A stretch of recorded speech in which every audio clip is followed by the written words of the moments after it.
प्यारे बच्चों, आज हम ऊतक संवर्धन प्रयोगों में प्रयुक्त होने वाले विभिन्न उपकरणों के बारे में यहाँ पर चर्चा करेंगे। जैसा कि आप जानते हैं, ऊतक संवर्धन के अंदर जो इंस्ट्रूमेंट आपको यहाँ दिखाया गया है, ऑटोक्लेव, ये एक ऐसा उपकरण है जिसमें ऊतक संवर्धन प्रयोगों में उपयुक्त होने वाला संवर्धन माध्यम निर्जमीकृत करने का कार्य इस उपकरण में किया जाता है। क्योंकि ये उपकरण जिसमें गीली ऊष्मा को प्रयोग में लेते हुए संवर्धन माध्यम को निर्जमीकृत किया जाता है।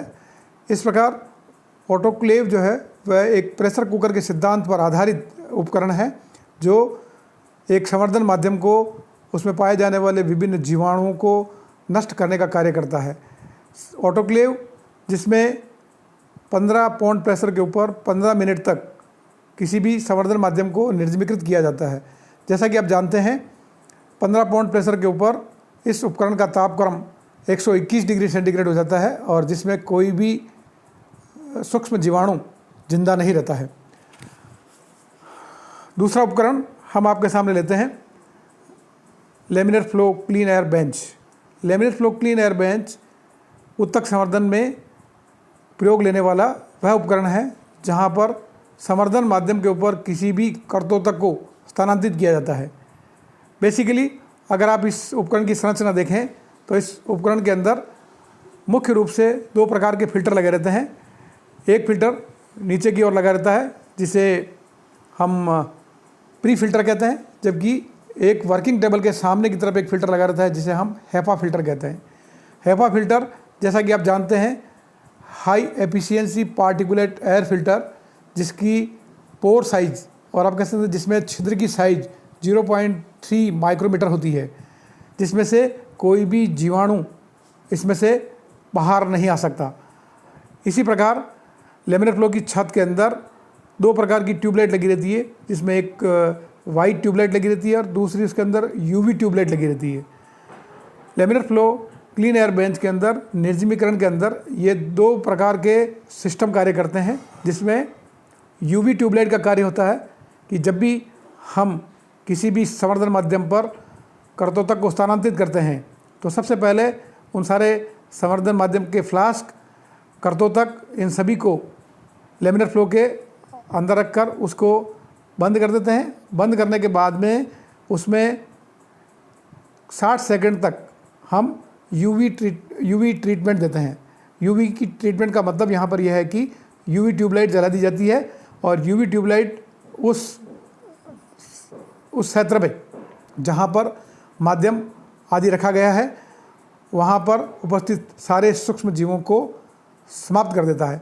क्योंकि यूवी ट्यूबलाइट वहाँ पर उपस्थित ऑक्सीजन को ओजोन में कन्वर्ट कर देता है, साथ ही उन सूक्ष्म जीवाणुओं के न्यूक्लिक एसिड को वो नष्ट कर देता है। इसी प्रकार से जब इक्विपमेंट वर्किंग अवस्था में चालू किया जाता है तब उसका यूवी ट्यूबलाइट बंद कर दिया जाता है और जब उसकी मोटर से हेपा फिल्टर के ऊपर एयर जब डाली जाती है तो वो हवा जिसमें कोई भी सूक्ष्म जीवाणु नहीं होता है, क्योंकि हेपा फिल्टर की साइज 0.3 माइक्रोमीटर होती है, जिसमें से कोई भी बैक्टीरिया छनकर बाहर नहीं आ सकता। अगला उपकरण आपके सामने प्रस्तुत है, दैट इज़ ओवन। ओवन जैसा कि आप जानते हैं एक ऐसा उपकरण है जिसमें किसी भी चीज़ को सुखाने के लिए इस्तेमाल किया जाता है। सामान्यतः ओवन सूखी ऊष्मा के सिद्धांत पर कार्य करता है। इसके शरीर में एक थर्मोस्टेट लगा रहता है, साथ ही इसके अंदर एक कांच की रुई भरी देती है, आप कह सकते हैं ग्लास वूल भरा रहता है। और ये सामान्यतः ऊतक संवर्धन प्रयोगों में ग्लासवेयर को धोने के बाद उसको सुखाने के लिए काम में लिया जाता है। और अगर आप देखें तो इकोलॉजी के प्रयोगों में भी इसको प्रयोग किया जाता है, जहाँ पर किसी भी मृदा के सैंपल को जिसमें आर्द्रता का प्रतिशत जांचना हो उसको सुखाने के लिए इसमें लगभग 150 डिग्री सेंटीग्रेड पर 24 आवर्स के लिए रखा जाता है। अगला उपकरण आपके सामने प्रस्तुत है पीएच मीटर। पीएच मीटर जो कि बेसिकली संवर्धन माध्यम का पीएच नापने के लिए काम में लिया जाता है। पीएच मीटर क्या है? पीएच मीटर एक ऐसा उपकरण है जिसके अंदर दो प्रकार के ग्लास इलेक्ट्रोड लगे रहते हैं, जिसमें एक ग्लास इलेक्ट्रोड होता है, दूसरा रेफरेंस इलेक्ट्रोड होता है। साथ ही पीएच क्या होता है? It is negative logarithm of H ion, that is called as pH. PH is basically measured by pH meter in the form of EMF है। EMF basically electromotive force of a concentration cell formed by a reference electrode, then test solution and glass electrode sensitive to the hydrogen ion। Tissue culture माध्यम के अंदर जैसा कि आप जानते हैं माध्यम का pH 5.8 रखा जाता है, और जब भी हम माध्यम को ऑटोक्लेव करने के लिए ले जाते हैं उसके पहले पीएच मीटर के द्वारा उस माध्यम का पीएच 5.8 स्थिर किया जाता है। उसमें आवश्यकता पड़ने पर एसिड या एल्कली का इस्तेमाल करके उसको निश्चित किया जाता है। अगला उपकरण आपके सामने है मेम्ब्रेन फिल्टर्स। मेम्ब्रेन फिल्टर्स जैसा कि आप जानते हैं एक इस प्रकार के फिल्टर होते हैं जो कि सेलुलोज नाइट्रेट या डाइएसिटेट, पॉलीकार्बोनेट या पॉलीएस्टर के बने होते हैं, और इनकी पोर साइज जो है वो 0.015 से 1.2 माइक्रोमीटर होती है। ये तेज़ गति से किसी भी चीज़ को फिल्टरित करते हैं। टिश्यू कल्चर के अंदर ऐसे केमिकल्स और इस प्रकार के पदार्थ जो कि गर्म होने के कारण नष्ट हो जाते हैं, उनको ऑटोक्लेविंग के द्वारा स्टरलाइज नहीं किया जा सकता है। वहाँ पर मेम्ब्रेन फिल्टर्स को इस कार्य के लिए प्रयोग में लिया जाता है।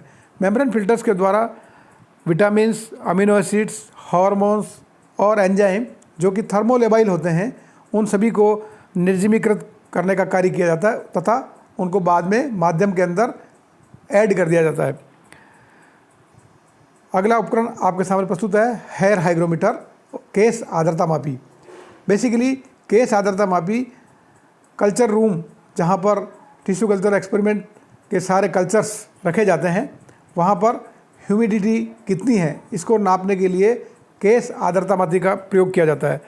केस आर्द्रता मापी के अंदर पीछे की तरफ मानव या घोड़े का केस लगा रहता है, और मानव और घोड़े का केस जिसके जो कि एनवायरनमेंट की ह्यूमिडिटी के प्रति अत्यंत संवेदनशील होता है। जब भी वातावरण में ह्यूमिडिटी कम या ज़्यादा होती है उसके अनुरूप घोड़े का केस या मानव का केस आर्द्रता को ग्रहण करके वो संकुचित हो जाता है। फलस्वरूप उससे जुड़ी हुई सुई आगे की तरफ बढ़ जाती है और आर्द्रता में वृद्धि दिखाई देती है। जबकि मौसम के सूखने पर या वातावरण में आर्द्रता के कम होने पर ये घोड़े का केस पुनः रिलैक्स हो जाता है और इसके रिलैक्स होने से सुई पुनः नीचे की ओर आ जाती है। इस प्रकार हेयर हाइग्रोमीटर के द्वारा कल्चर रूम के अंदर या संवर्धन कक्ष के अंदर आर्द्रता के प्रतिशत को नापने के लिए काम में लिया जाता है, और उसके अनुरूप वहाँ पर एक अन्य उपकरण रखा जाता है जिसे हम ह्यूमिडिफायर कहते हैं। वो वहाँ पर लगातार ह्यूमिडिटी क्रिएट करता है ताकि संवर्धन कक्ष में ह्यूमिडिटी बनी रहे। धन्यवाद।